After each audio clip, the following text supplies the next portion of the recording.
तो प्रभु वो परमेश्वर है जो हमारी प्रार्थनाओं को सुनता है और हम उसके पास आते हैं। पर हम कैसे उसके पास आते हैं? हम अपनी ज़रूरतों को लेकर आते हैं। प्यारे भाइयों और बहनों, हम अपनी बड़ी लंबी चिट्ठी, बड़ी लंबी लिस्ट प्रभु को पढ़कर सुनाते हैं। जब हम अपनी जुबान से अपनी बातों को बताते हैं तो अपनी इच्छा पूरी करने के लिए हम प्रार्थना करते हैं। किसकी इच्छा पूरी करने के लिए? अपनी इच्छा पूरी करने के लिए। प्रभु मुझे नौकरी मिल जाए, प्रभु मेरी शादी हो जाए, प्रभु मुझे गाड़ी मिल जाए, प्रभु मेरा घर बन जाए, प्रभु मेरी छत पड़ जाए, प्रभु मैं अच्छे नंबरों से पास हो जाऊं, प्रभु मेरी नौकरी लग जाए। अपनी इच्छा बड़ी लंबी लिस्ट है, परंतु प्रभु का वचन हमें बताता है, यूहन्ना का पहला पत्र अध्याय 5 पद संख्या 14, कि अगर हमें प्रार्थना करना है कि इच्छा के अनुसार प्रार्थना करना है, तब वो पूरी होगी। कैसे पूरी होगी? तो बाइबल हमें जवाब देती कि हमारी प्रार्थनाएं पूरी नहीं हो रही। क्यों नहीं हो रही हैं? क्योंकि वो प्रार्थना, याकूब कहता, स्वार्थ की प्रार्थनाएं हैं, परंतु प्रभु ये चाहता है कि उसकी इच्छा मेरे और आपके परिवार में पूरी हो जाए। आपके लिए वचन पढ़ेंगे, यूहन्ना का पहला पत्र, यूहन्ना का पहला पत्र अध्याय 5 पद संख्या 14, अध्याय 5 पद संख्या 14। ध्यान से सुनिएगा। हमें ईश्वर पर यह भरोसा है कि यदि हम उसकी इच्छा अनुसार उससे कुछ भी मांगते हैं तो वो हमारी सुनता है। उसकी इच्छा के अनुसार। आज से ईश्वर की इच्छा के अनुसार मांगना। आज से ईश्वर की इच्छा के अनुसार मांगना। अब आप पूछेंगे, फादर जी हमें बताइए, हम ईश्वर की इच्छा कैसे जानेंगे? हमारे जीवन में ईश्वर की इच्छा क्या है, तो हम इस बात को कैसे जानेंगे? आपको कैसे पता है कि आपको प्रभु अच्छी पत्नी देना चाहता है? आपको कैसे पता है कि वो आपके घर को ब्लेस करना चाहता है? शायद हम नहीं समझते हैं। तो इसका जवाब प्यारे भाइयों और बहनों हमें मिलता है रोमियो के पत्र अध्याय 8 पद संख्या 26 में। जब हम परेशान हो जाते हैं, जब हम बेचैन हो जाते हैं, विचलित हो जाते हैं, जब हम चिंतित रहते हैं, तो वचन हमें बताता है कि आत्मा हमारी दुर्बलताओं में हमारी सहायता करता है।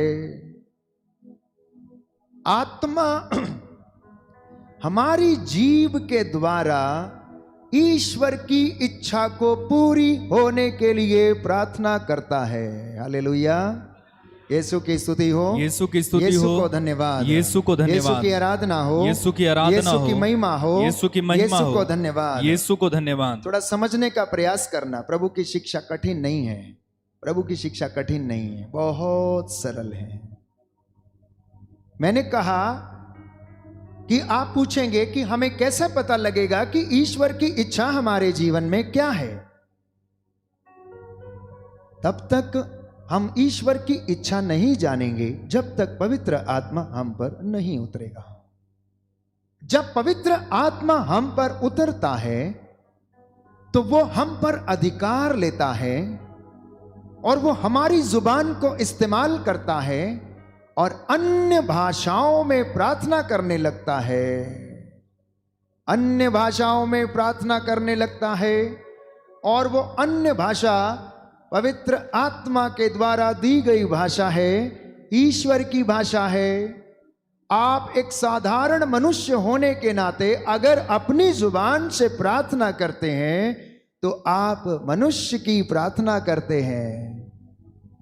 आप सांसारिक मनुष्य की प्रार्थना करते हैं, लेकिन जब आत्मा से भर जाते हैं तो प्रभु का आत्मा, उसकी रूह आपके द्वारा प्रार्थना करती है।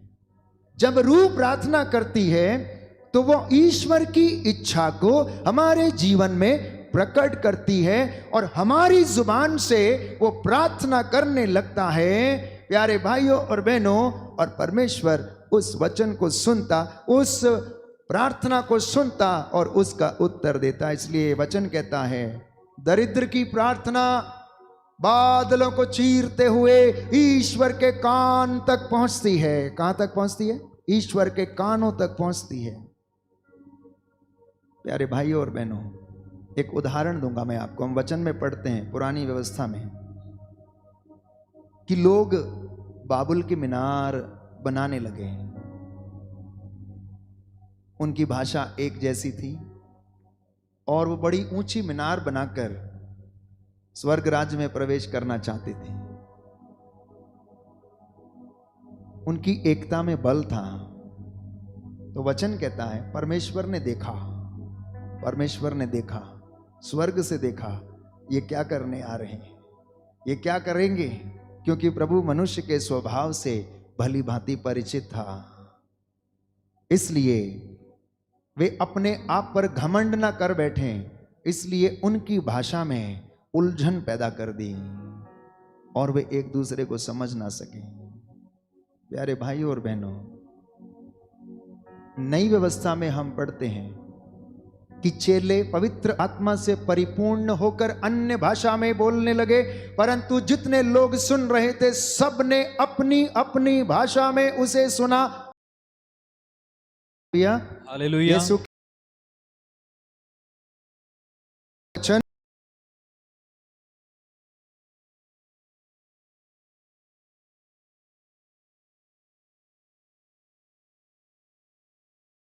बोलते हैं, निवेदन करते हैं, तो हम अपनी समस्याओं को प्रभु के सामने रखते हैं। लेकिन जब पवित्र आत्मा हमारी जीभ को इस्तेमाल करता, अन्य भाषाओं के द्वारा वो प्रार्थना करता है, तो वो के अनुसार प्रार्थना करता है।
वो पवित्र पात्र जिनमें ईश्वर की आराधना स्तुति की जाती थी, उसमें उसने उस रात को मेहमानों के साथ में मदिरा पिया। जब उसने ये घृणित काम कर दिया, तो जब वो बैठकर भोजन कर रहा था, तो वहां पर दीवार के ऊपर एक बड़ा लिखने लगा,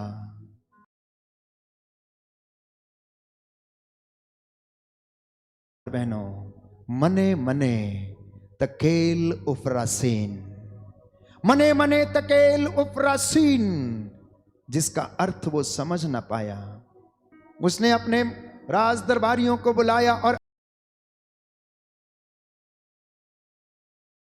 उनके महल में एक ही व्यक्ति था जो पवित्र आत्मा से परिपूर्ण था, जिसका नाम दानियल था। उसे बुलाया गया और उसने उसकी व्याख्या की और उसने बताया, ओ राजा, इसका अर्थ यह है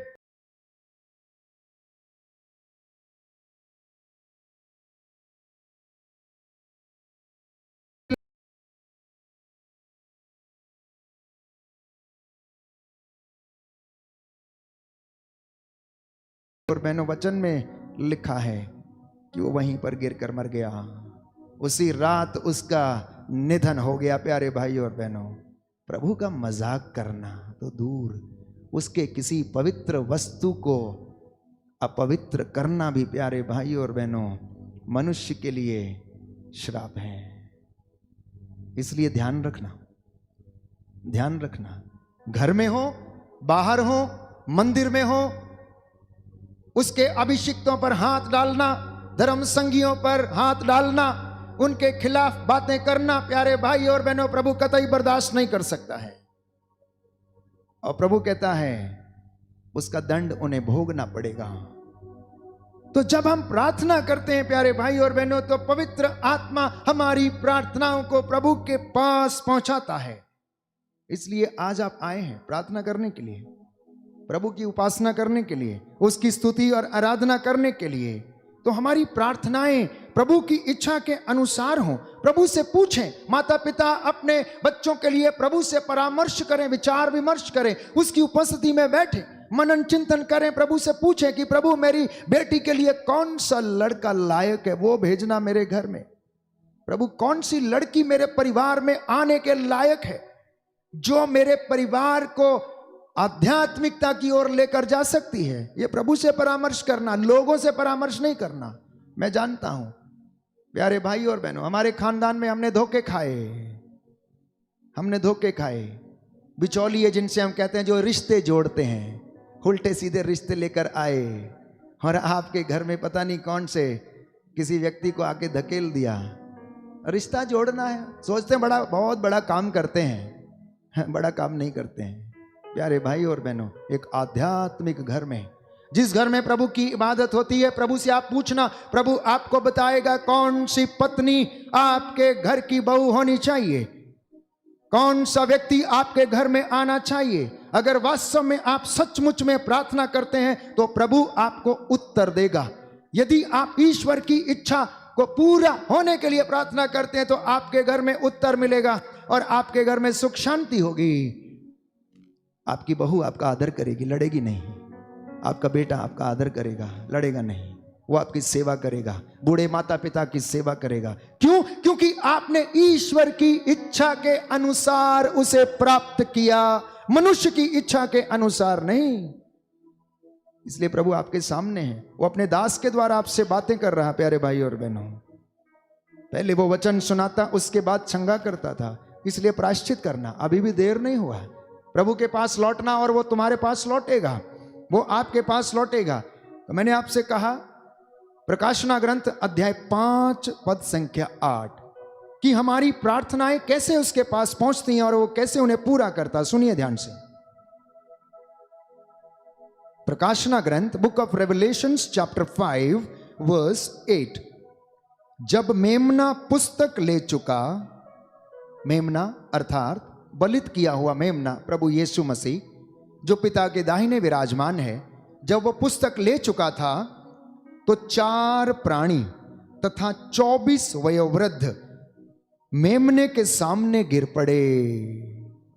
4 वयोवृद्ध अर्थात स्वर्ग में जो श्रेणियां हैं, वहां पर जो पद दिए गए हैं संतों को, उनमें से 4 वयोवृद्ध जिन्हें चुनकर ईश्वर की उपस्थिति में होने का अधिकार दिया गया, और उनके साथ 24 वयोवृद्ध जो ज्ञान से परिपूर्ण, आत्मा के वरदानों से पूर्ण हैं, जिन्होंने प्रभु की महिमा को देखा और प्राप्त किया है, वो क्या हो गए? मेमने के सामने गिर गए, मुंह के बल गिर पड़े। और लिखा है, आगे लिखा है, प्रत्येक वयोवृद्ध के हाथ में वीणा थी। वीणा जानते हैं, इंस्ट्रूमेंट। हमारी वीणा ये है, छोटा सा कैशियो जिसे हम बजाते हैं। वीणा एक वाद्य यंत्र है। उनके एक एक के हाथ में वीणा थी। इसलिए मैंने आपसे कहा, प्रभु को स्तुति आराधना पसंद है, प्रभु को ढोल नगाड़े पसंद हैं। इसलिए दाऊद कहता है, सारंगी और वीणा बजाते हुए उसकी स्तुति करो। इसलिए आज से ये नहीं कहना कि हम मौन होकर प्रार्थना करेंगे। ये क्या चिल्लाते हैं, हम प्रार्थना अच्छी करते हैं, हम मेडिटेशन करते हैं, don't disturb me, you are only reflecting few thoughts of your psychology, that's all, nothing else. You are only reflecting few intellectual things, my dear brothers and sisters. But when the Spirit of the Lord comes, you will no more reflect the human words and human knowledge, but you will reflect the knowledge of the Lord. And the knowledge of the Lord is that you fall down in front of Him when you are in presence. उसकी जब आप उपस्थिति में हैं तो आप यूं ही नहीं बैठ सकते, पैर फैलाकर नहीं बैठ सकते हैं आप, उल्टा सीधा नहीं बैठ सकते हैं आप, हाथ बांध कर नहीं बैठ सकते हैं आप, आपका माथा झुकेगा, आपका घुटना झुकेगा, आप थर थर कांपेंगे उसकी उपस्थिति में आने के लिए, प्यारे भाई और बहनों। And if you don't do that, that means you are not honouring the word, you are not honouring Lord Jesus Christ, because he is the holy of holies. उसके संपर्क में आने से, उसके उंगली हिला देने से, उसके सोच लेने से सब कुछ हो जाता है प्यारे भाई और बहनों। भूकंप होते हैं, धरती हिलने लगती है, चट्टानें फट जाती हैं प्यारे भाई और बहनों। तो ये इबादत है। ये मसा जब आपको मिलेगा ना, जब पवित्र आत्मा आपके ऊपर आएगा तो आनंद उस समय आपको आएगा। Then you will feel the joy, then you will feel the happiness, Then you will enjoy the presence of the Lord. उस वक्त आप प्रभु की उपस्थिति का भरपूर आनंद उठाएंगे। फिर आपको पता नहीं लगेगा आपके आजू बाजू में कौन है कौन नहीं है। तो वयोवृद्ध मेमने के सामने गिर गए और आगे लिखा है, उनके हाथ में वीणा थी और धूप से भरे हुए स्वर्ण पात्र थे। कई लोग पूछेंगे कि ये रोज फादर इंसेंस करते हैं, ये रोज इंसेंस क्यों करते हैं? मैंने आपसे कहा, प्रभु को ये प्रिय है, प्रभु को ये पसंद है, ये प्रभु की इबादत के लिए इस्तेमाल की जाती है। For some of you the prayer is a nuisance, but when you kneel down and when you confess, it is a no more nuisance, it becomes a incense, my dear brothers and sisters. ये परेशानी नहीं होती है। ये आप आते हैं, मेरा सर दुख रहा है, मैं प्रार्थना में बैठ नहीं सकता हूं, मैं घुटने नहीं टेक सकता हूं, अरे पता नहीं कितनी लंबी कौन सी लिस्ट है।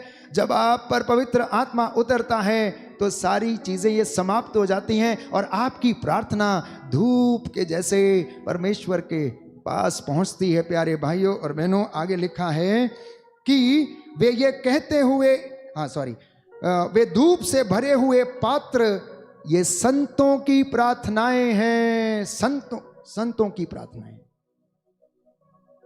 जब वो धूप चढ़ाते हैं, सोने का धूपदान लेकर उसकी आरती करते, इंसेंस करते हैं, ये प्रार्थनाएं परमेश्वर के पास पहुंचती हैं। एक और रेफरेंस आपको देना चाहूंगा, प्रकाशना ग्रंथ अध्याय 8, प्रकाशना ग्रंथ अध्याय 8 पद संख्या 3 से 5 तक। प्यारे भाई और बहनों, तब एक स्वर्गदूत सोने का धूपदान लिए आया और वेदी पर खड़ा हो गया। उसे बहुत सा धूप दिया गया, जिससे वह उसे सब संतों की प्रार्थनाओं के साथ सिंहासन के सामने वाली स्वर्ण वेदी पर चढ़ाए। दाहिना हाथ उठाकर वचन दोहराएंगे और याद करेंगे। प्रकाशना ग्रंथ अध्याय 8 पद संख्या 3। तब एक दूसरा स्वर्गदूत सोने का धूपदान लिए आया और वेदी पर खड़ा हो गया उसे बहुत सा धूप दिया गया जिससे वह उसे सब संतों की प्रार्थनाओं के साथ सिंहासन के सामने वाली स्वर्ण वेदी पर चढ़ाए।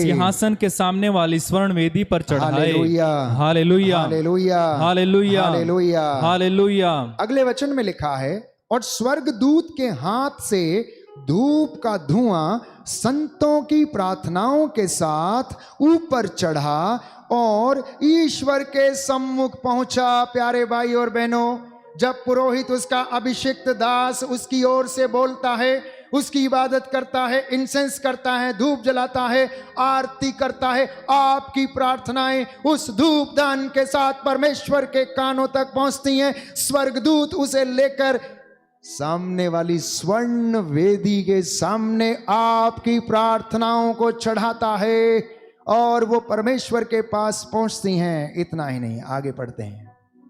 इसके बाद स्वर्गदूत ने धूप दान लेकर उसे वेदी की आग से भरा और पृथ्वी पर फेंक दिया।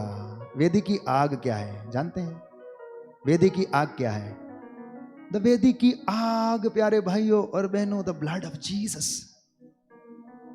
The blood of Jesus is the fire of the altar. प्रभु यीशु मसीह का लहू जो शुद्ध करता है, जैसे आग शुद्ध करती है, परमेश्वर का लहू जो उसने हमारे लिए बहाया, उसमें हमारी प्रार्थनाएं आकर मिल जाती हैं और वो प्यारे भाइयों और बहनों, उसका उत्तर हमें मिलता है। और जब वो पृथ्वी के ऊपर लोगों पर छिड़की जाती हैं तो उस वक्त गर्जना होती है, उस वक्त भूकंप होता है, उस वक्त धरती हिलने लगती है। और परमेश्वर जब बोलता है, जब कार्य करता है, तो बिजली चमकती है प्यारे भाइयों और बहनों, उसकी वाणी कंपाती है। There is a thunder. जब प्रभु यीशु का बपतिस्मा हुआ उस वक्त स्वर्ग खुल गया और पवित्र आत्मा कपोत के रूप में उतरा, प्रार्थना सुनी गई। प्रभु यीशु का रूपांतरण के समय एक काला बादल आकर उनके ऊपर छा गया और उनका पूरा रूपांतरण हो गया। पुनः एक आवाज सुनाई पड़ी, ये मेरा प्रिय पुत्र है, मैं इससे अत्यंत प्रसन्न हूं। जब उनकी मौत हुई, उन्होंने सिर झुकाकर अपने प्राण त्याग दिए। उस वक्त प्यारे भाइयों और बहनों भूकंप हुआ, कब्रों के मुंह खुल गए, मंदिर का पर्दा, हैकल का पर्दा फटकर 2 टुकड़ों में विभाजित हो गया। वही जिसने उसे छेदा था, जिसने उस पर अभियोग लगाया था, उसकी ओर देखकर कहने लगा, वास्तव में सचमुच ये ईश्वर का पुत्र था। उसने उस पर विश्वास किया। तो आगे लिखा है, इसके बाद स्वर्गदूत ने धूपदान लेकर उसे वेदी की आग से भरा और पृथ्वी पर फेंक दिया। इस पर मेघ गर्जन, वाणियां और बिजली उत्पन्न हुई और भूकंप हुआ। तो जब परमेश्वर बोलता है, जब वो अपनी वाणी को भेजता है, तो उसकी वाणी से प्यारे भाई और बहनों धरती हिलती है, भूकंप होते हैं, गर्जना होती है, बिजली चमकती है और वो जो चाहता है वो अपना उद्देश्य पूरा करके उसके पास वापस लौटती है। This is the prayer of the devotee. ये भक्तों की प्रार्थनाएं हैं, ये संतों की प्रार्थनाएं हैं, ये आपकी प्रार्थनाएं यदि ईश्वर की इच्छा के अनुसार की गई हैं तो स्वर्गदूत संतगण उन प्रार्थनाओं को लेकर प्रभु यीशु के पवित्र लहू में उसे मिलाकर पिता को समर्पित करते हैं। पिता उनको सुनता और आपके जीवन में पूरा करता है। क्या आपने कभी सोचा? शायद नहीं सोचा। इसलिए वचन पढ़ना जरूरी है, वचन को सुनना जरूरी है, वचन को समझना जरूरी है। प्रभु अपने दासों की वाणी को सच प्रमाणित करता है। इस वक्त आत्मा में मैं देख रहा हूं बहुत सारे लोगों को यहां पर चंगाई मिल रही है। एक बच्ची जो विश्वास के वरदान में दृढ़ता प्राप्त कर रही है, प्रभु आपको आशीष प्रदान करें। एक भाई जो इस वक्त रो रहा है, आंसू बहा बहा कर प्रार्थना कर रहा है क्योंकि वचन को अभी तक नहीं जाना, अभी तक नहीं पहचाना, अपने स्वार्थ की प्रार्थना की, प्रभु आपको चंगाई दे रहा है। एक बहन जिसके कमर का निचला हिस्सा इस वक्त खराब है, चल फिर नहीं सकती, प्रभु आपके हाथ पैरों में बल प्रदान कर रहा है। विश्वास के साथ ग्रहण करना, क्योंकि ये वो प्रभु है जो हमें चंगा करता है, जो हमें बचाता, जो हमें छुड़ाता है। प्यारे भाइयों और बहनों, एक्ट्स ऑफ द अपोस्टल्स, प्रेरितों का कार्यकलाप, अध्याय 2 पद संख्या 4। जब प्रार्थना होती है तो वचन कहता है कि प्रेरित जब प्रार्थना करते थे, जिस भवन में एकत्र होकर प्रार्थना करते थे, तो पवित्र आत्मा उन पर उतरता था और उस भवन की नींव हिल जाती थी। हालेलुया, यीशु की स्तुति हो, यीशु की स्तुति यीशु हो, को धन्यवाद, यीशु को धन्यवाद, यीशु की आराधना हो, यीशु की आराधना यीशु की हो, महिमा हो, यीशु की महिमा जब हो। आप प्रार्थना करेंगे तो पवित्र आत्मा आप पर अधिकार लेगा। वचन कहता है वे सब पवित्र आत्मा से परिपूर्ण हो गए और पवित्र आत्मा द्वारा प्रदत्त वरदान के अनुसार भिन्न भिन्न भाषाएं बोलने लगे। आपको भी आज प्रभु मसा करेगा, आज आपको भी चंगाई प्रदान करेगा। इसलिए अन्य भाषा का वरदान प्राप्त करने के लिए आज प्रभु से प्रार्थना करना, क्योंकि जब हम अपनी प्रार्थना करते हैं अपनी जुबान से, तो हमारी स्वार्थ भरी प्रार्थनाएं, हमारी शारीरिक प्रार्थनाएं हैं, वो इंसानी प्रार्थनाएं हैं, इंसानी शब्द हैं। प्रार्थना करना है तो प्रभु की ओर से प्राप्त शब्दों को अपनी जुबान से पवित्र आत्मा के द्वारा बोलना, और वो आपके हर निवेदन को पूरा करेगा।